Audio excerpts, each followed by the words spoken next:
Sheriff James Mitchell rubbed his eyes as he rewound the security footage for the 100th time. The timestamp read 10:47 p.m., just minutes before his daughter Emily's scream had shattered the perfect summer night. The camera showed his 8-year-old standing in their backyard, her small telescope pointed skyward at the Perseid meteor shower, her blonde ponytail swaying in the Minnesota breeze. "Daddy, look," her voice called out from the recording. "This one's green." James watched as a streak of light crossed the sky, nothing like the typical white trails of the Perseids. The light pulsed with an otherworldly emerald glow, and then something impossible happened. The air around Emily began to shimmer, like heat waves rising from hot asphalt, but in perfect geometric patterns. His daughter took a step back, her telescope clattering to the ground. The camera caught her expression changing from wonder to fear as a crystalline hand materialized from the distortion. The fingers were translucent, refracting the security light like living diamond. Emily opened her mouth to scream, but the sound that came through the recording was distorted, warped into something that made James' skin crawl. And then she was gone. The geometric distortion collapsed in on itself, leaving nothing but her fallen telescope and a scattering of tiny crystal fragments that glinted in the security light. James leaned back in his chair at the station, his coffee long cold. The local news was already running the story, but they were asking the wrong questions. Where was Emily Mitchell? Had she run away? Was there a kidnapper on the loose in their quiet Minnesota town? But James knew better. 20 years as a sheriff had taught him to trust his eyes, even when they showed him something impossible. The FBI agents who arrived within hours weren't surprised by his story. They were expecting it. "Sheriff Mitchell," Agent Sarah Blackwood said, her dark suit as sharp as her gaze. "In the past 6 months, 37 children have disappeared during meteor showers across the United States, all between ages 7 and 10. All gifted students, all with an interest in space." James' heart clenched. Emily had just skipped 2 grades, her teacher calling her a natural genius with mathematics. Why wasn't this made public? Agent Blackwood's partner, a tall man named Rodriguez, placed a crystal fragment in an evidence bag. It had been found near Emily's telescope. Because, Sheriff, until now, we had no proof. No cameras had caught the moment of disappearance. Your security system just changed the game. "There's more," Blackwood added, her voice lower. "NASA's Deep Space Network picked up something an hour ago. Multiple objects, massive ones, decelerating as they enter the solar system. Whatever took these children, they're not trying to hide anymore." James felt the world tilt. He thought of Emily's room upstairs, her space posters and mathematics medals, the half-finished model of the solar system on her desk. His little girl who dreamed of being the first person on Mars was instead the first person to prove Earth wasn't alone. And someone was going to pay for taking her. "What do we do now?" he asked, his voice steady despite the storm inside. Agent Rodriguez looked up from his phone, his expression grim. "Now, Sheriff, now we prepare for first contact. And God help them if they don't bring our children back." Above them, through the station's windows, another green meteor streaked across the sky. But this time, James Mitchell knew it wasn't a meteor at all.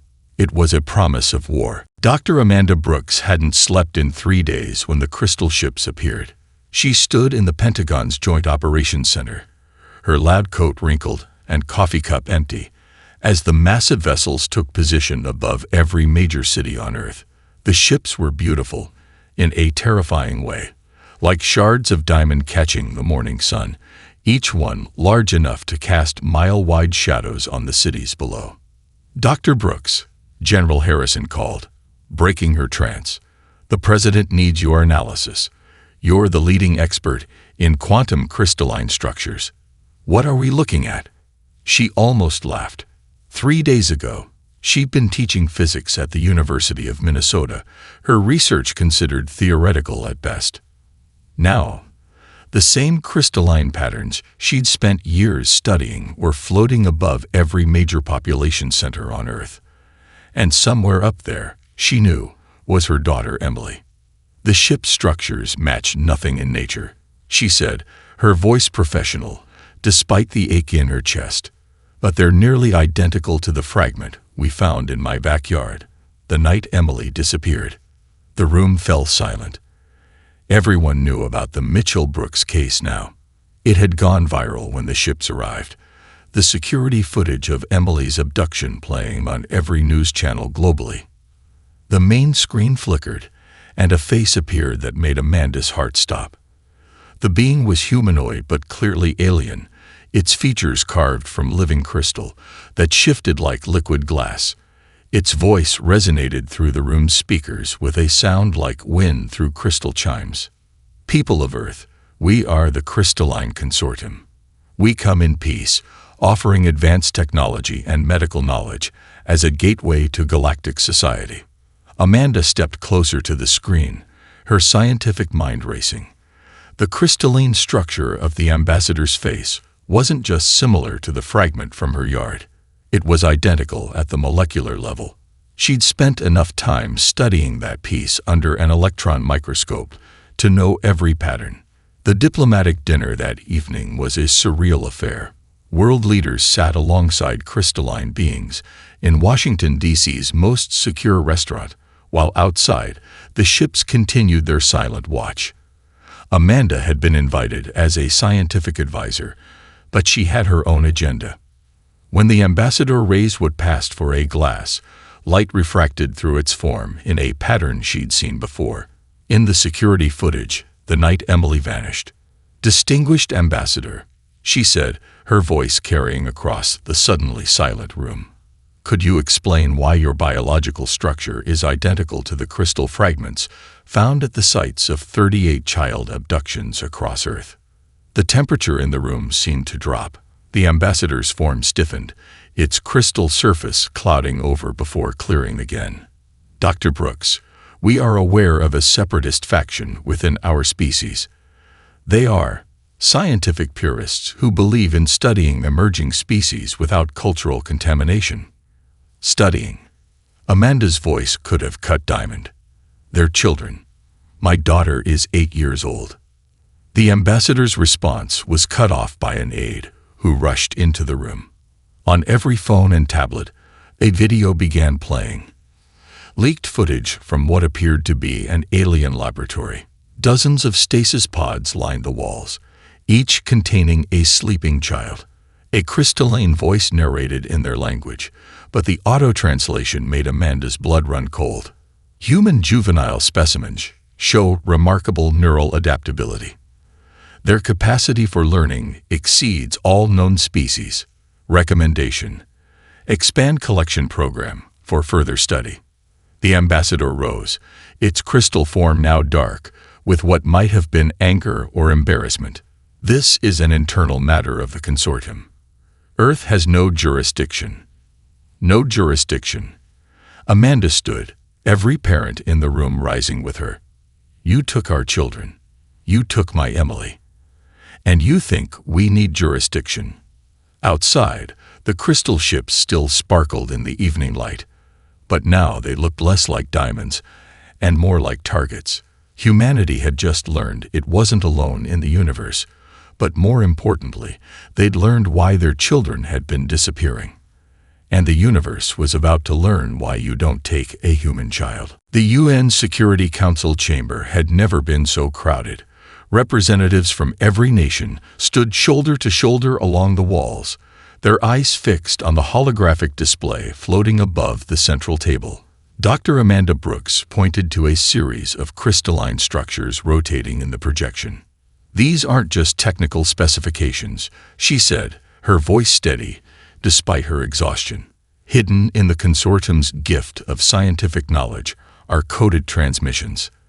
They're coordinating with the separatists, even while claiming to help us find them." Behind her, Sheriff James Mitchell watched his ex-wife work. They'd barely spoken since their divorce 2 years ago, but Emily's disappearance had forged a new alliance between the small-town sheriff and the quantum physicist. He'd learned to read the tension in her shoulders. She'd found something worse than they'd imagined. The separatists aren't rogue scientists, Amanda continued, zooming in on a particular section of code. They're the consortium's research division. Every child they took was selected based on specific criteria: high intelligence, neuroplasticity, and most importantly, the ability to learn and adapt quickly. The Chinese ambassador leaned forward. Why these traits specifically? Amanda's next words fell like bombs in the silent chamber. Because the crystalline species is dying. Their neural patterns have become too rigid, too fixed. They can't adapt to new situations or learn new skills. They're looking for a way to save themselves by studying and eventually experimenting on our children. The room erupted in shouts and demands for action. The UK representative called for immediate military response. Russia suggested a show of nuclear force. China advocated for a complete communication blackout. But it was the Swedish representative who asked the question that silenced the room. Dr. Brooks, if they're so advanced, why children? Why not study adult humans? Amanda pulled up a new display, Emily's last school project, a simple paper on the stars she'd written just days before her abduction. Because children like Emily don't just learn, they transform. Their brains form new neural pathways at a rate that adults can't match. The crystallines want to understand this process, to replicate it. They see our children as the key to their species' survival. The consortium's ambassador chose that moment to enter, its crystalline form refracting rainbow light across the chamber. Dr. Brooks speaks without evidence. We offered you technology, medicine, advancement. Yet you respond with accusations and threats. James watched as Amanda pulled out what looked like a simple tablet. Actually, Ambassador, I have proof. While you were busy offering us gifts, I was decoding your transmissions. Would you like to explain these coordinates being sent to the Kuiper Belt? The ambassador's surface clouded, a sign they'd learned meant agitation. You dare. No, you dare. Amanda's voice carried the weight of every parent's fury. You took our children. You hide them in the dark spaces of our solar system. You think humanity will choose your technology over our own children. The ambassador's next words would haunt the chamber for years to come. Your emotional attachments blind you to the greater good. The advancement of an ancient species surely outweighs the temporary discomfort of a few primitive offspring. James Mitchell's hand found his service weapon, even as UN security moved to intercept him. But it was Amanda who delivered the real blow. Temporary. She pulled up one final image, the laboratory footage, but enhanced and analyzed. Those stasis pods aren't just holding cells. They're designed for decades of containment. You never planned to return them. As the chamber descended into chaos, Amanda caught James' eye and nodded slightly. While the world's powers debated action, they had already decided theirs. The crystallines had made a fatal error in their calculations. They had assumed that humanity's love for its children was a weakness. They were about to learn just how wrong they were. Deep beneath the Nevada desert, in a facility that didn't officially exist, Dr. Amanda Brooks stared at the crystalline technology spread across her laboratory table. Next to her, Commander Sarah Walsh of Navy SEAL Team 6 examined the holographic display of the Kuiper Belt, where they tracked the separatists' signal.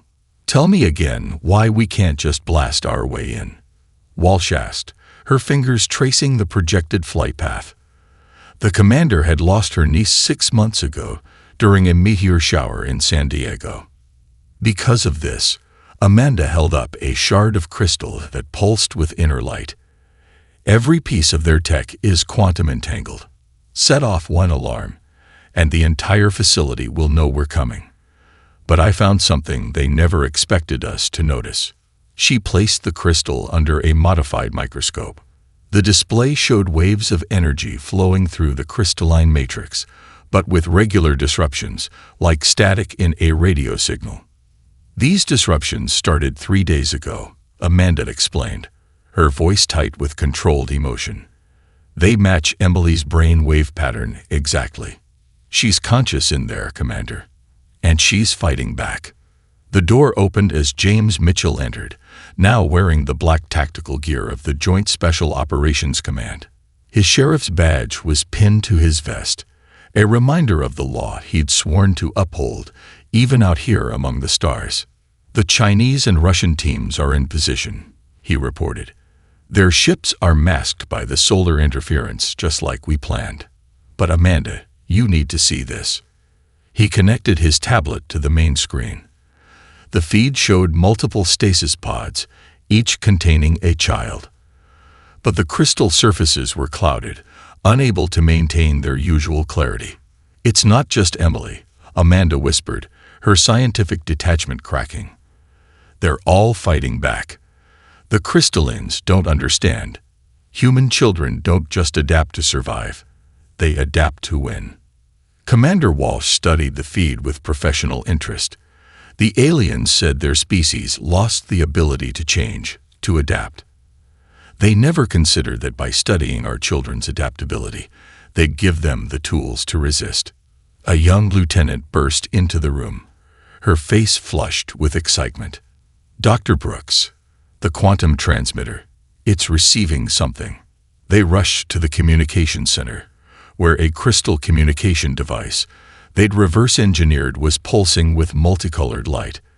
The translation software struggled to keep up.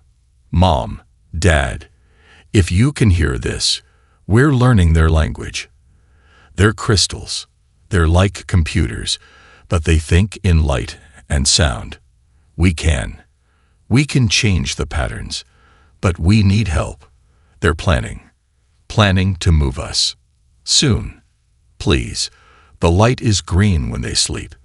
Amanda's hands flew over the controls, but the transmission cut off. James caught her as her knees buckled, both parents clinging to each other in a moment of shared hope and terror. Commander Walsh was already moving. That's it. We launch now. Emily just gave us their weakness.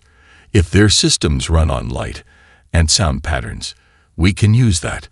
Dr. Brooks, how fast can you modify our sonic weapons to match crystalline frequencies? 2 hours, Amanda said, straightening up. But we'll need a distraction. Something big enough to draw their attention, but not so big they'll execute emergency protocols. James smiled for the first time in weeks. Leave that to me. I still have a few friends in Minnesota law enforcement. How do the aliens feel about ice fishing tournaments? As the teams mobilized around them, Amanda made one final adjustment to her equipment. On her screen, Emily's brainwave pattern pulsed steadily, a beacon of hope in the darkness of space. The crystallines had wanted to study human adaptability. They were about to experience it firsthand. Hold on, baby, she whispered to the pattern. Mom and Dad are coming.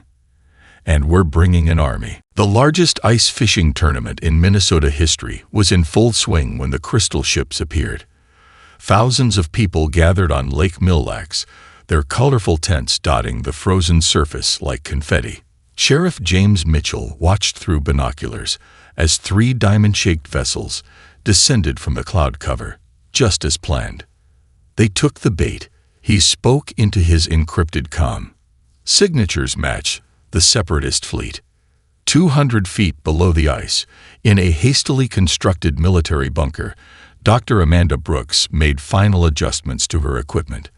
The crystalline fragment on her workbench pulsed, with an inner light that matched the rhythm on her neural scanner. Emily's brainwave pattern, growing stronger by the hour. All teams, report in. Commander Walsh's voice crackled through the comms. Chinese Special Forces, Russian Spetsnaz, and American SEAL teams all confirmed their positions around the lake. The ice fishing tournament had been the perfect cover to position an international strike force without drawing attention. Dr. Brooks, A young scientist called out, her voice trembling with excitement. "You need to see this." Amanda rushed to the quantum resonance display. The screen showed thousands of overlapping patterns, each one unique, but harmonizing in a way that made her scientific mind reel. "It's not just Emily anymore," she whispered. "All the children are broadcasting. They're synchronizing their thoughts." Above the lake, the crystal ships held position, their surfaces reflecting the winter sun. Inside one of them, a crystalline scientist reported to its superior. "Human gathering detected. Primitive recreation ritual. No signs of military technology. However, we're detecting unusual quantum fluctuations from the research facility." Amanda's voice cut through the command channel. "James, they're about to contact their base. We need that distraction now." On the ice, James Mitchell raised a simple fishing rod. Around him, thousands of tournament participants, actually military personnel and their families, did the same. Each rod had been modified with a small device of Amanda's design. "Now," he commanded. 10,000 fishing lines plunged through the ice, each device activated, sending precisely calibrated sound waves through the water. Alone, each wave was insignificant. Together, they created a resonance pattern that made the crystal ships shudder in the sky. In the hidden research facility deep in the Kuiper Belt, Emily Mitchell felt the change. The other children in their stasis pods felt it too.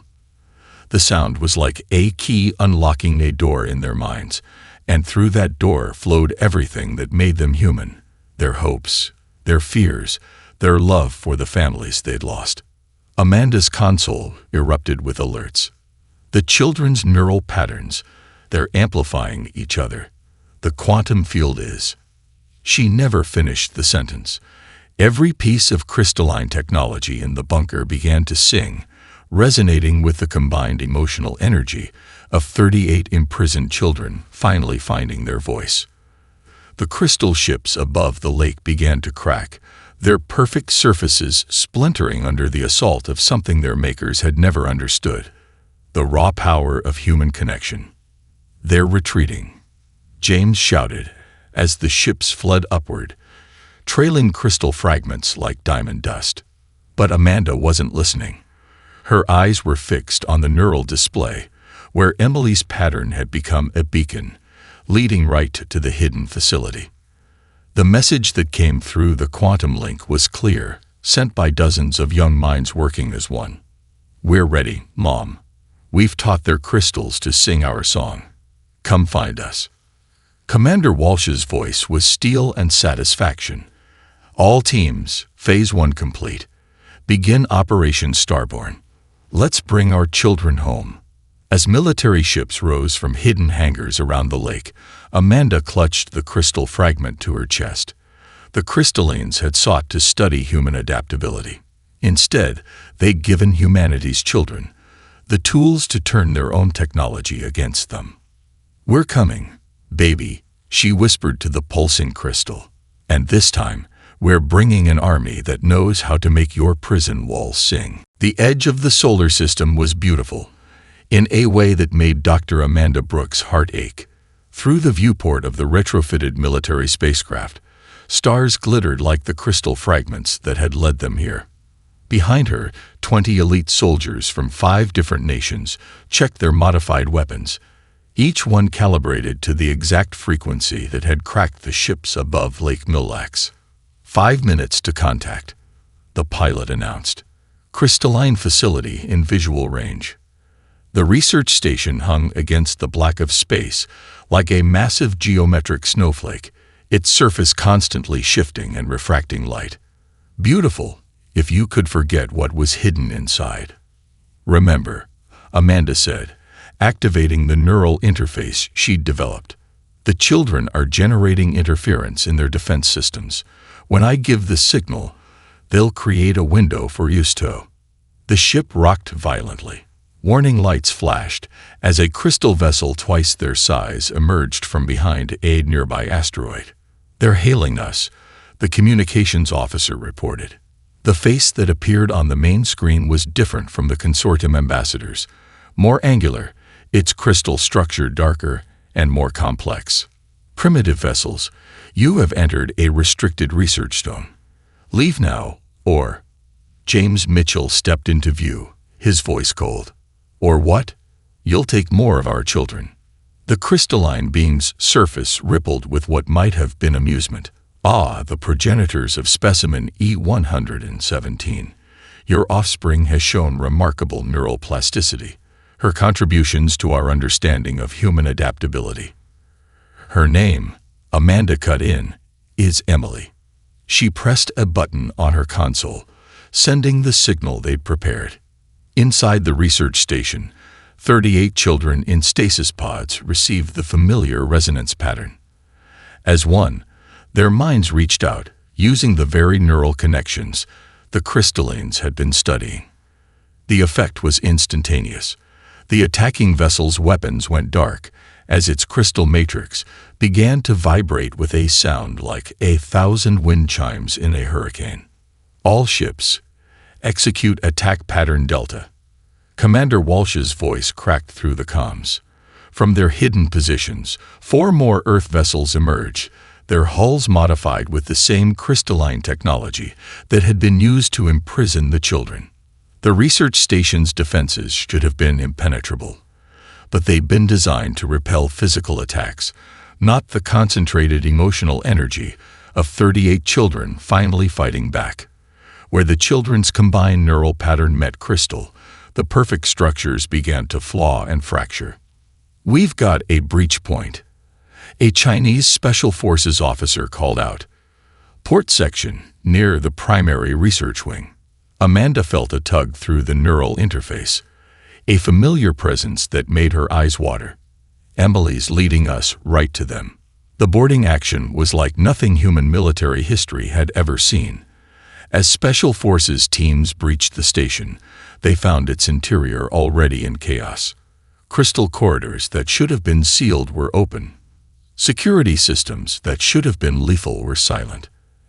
And through it all, a song echoed through the crystal walls. The combined mental energy of dozens of children, their thoughts amplified by the very technology meant to study them. Mom, Dad. Emily's voice echoed both through the corridors and through the neural link. We're in Section 7. Hurry, they're trying to move us.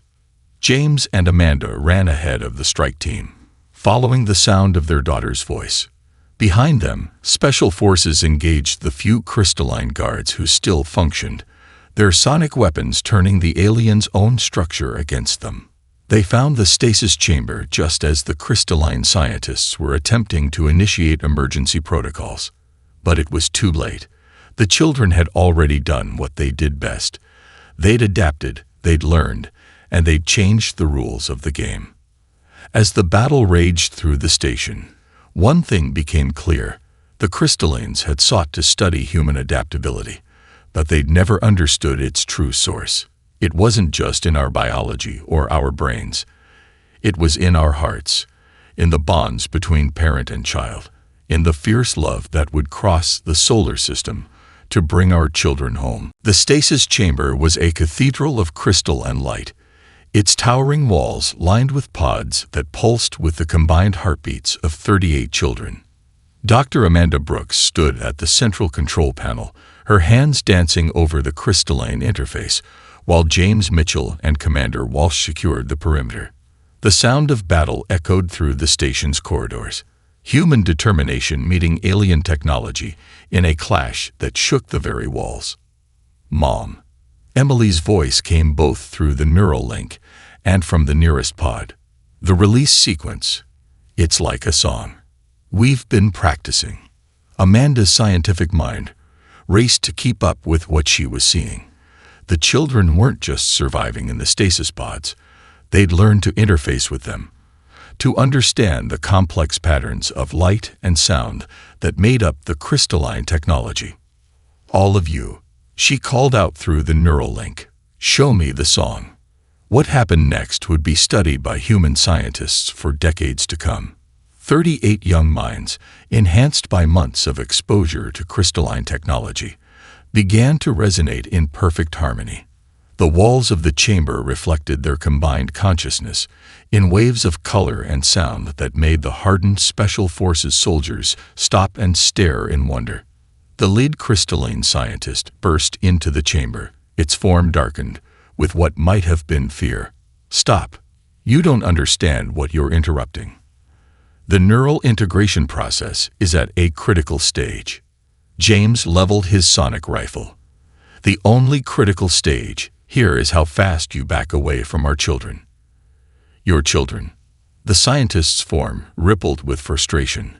"Look at what they've become. They've achieved perfect synchronization with our technology. They're the key to our species' survival." But Amanda wasn't listening to the alien.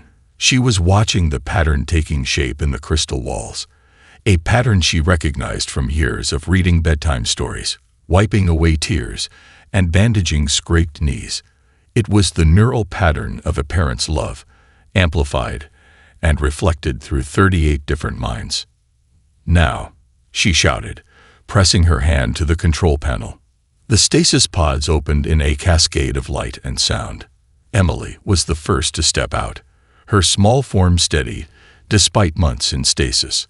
Her eyes glowed faintly with the same crystal light that filled the chamber, but her smile was pure human joy. "I knew you'd come," she said, running into her parents' arms. We all knew. Around them, other children were emerging, each one moving with a strange grace that spoke of their time interfaced with alien technology. But as they ran to the Special Forces teams who'd been sent by their own parents, there was nothing alien about their tears of joy or their cries of relief. The crystalline scientist watched in what seemed like fascination. Impossible. The neural load of disconnection should have. "Should have what?"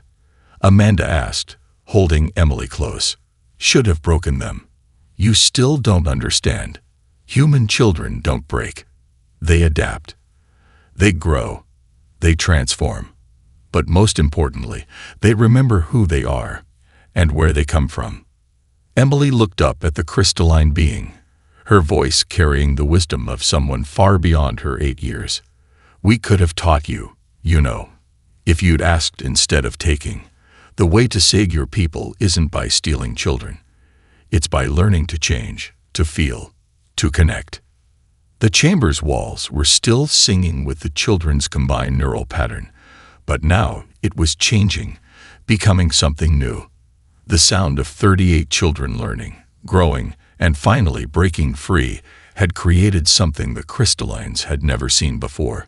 A blueprint for voluntary change, born not from force, but from the natural adaptability of the human spirit. Commander Walsh's voice crackled over the comms. "All teams report. Station is secured." "Repeat. The station is secured. Operation Starbound is a success. Bring our children home." As the Earth ships prepared for their return journey, the crystal walls of the research station continued to resonate with a new frequency. The sound of human love, human determination, and the unbreakable bonds between parent and child, now forever etched into the very structure of the alien facility. 3 months after Operation Starbound, the United Nations Assembly Hall was filled to capacity. Dr. Amanda Brooks stood at the podium, Emily by her side, as representatives from both Earth and the Crystalline Consortium gathered for what would become known as the Children's Accord. What the separatists failed to understand, Amanda began, her voice carrying to every corner of the historic chamber, wasn't just the ethics of their actions. It was the fundamental nature of what they were studying. Human adaptability isn't just a biological process. It's powered by something their sensors could never detect.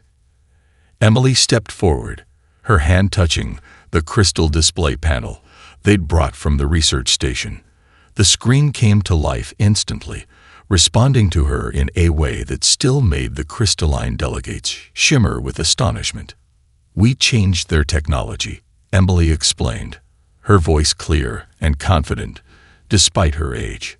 "Not because we're smarter or better, but because we could do the one thing they'd forgotten how to do. We could love it.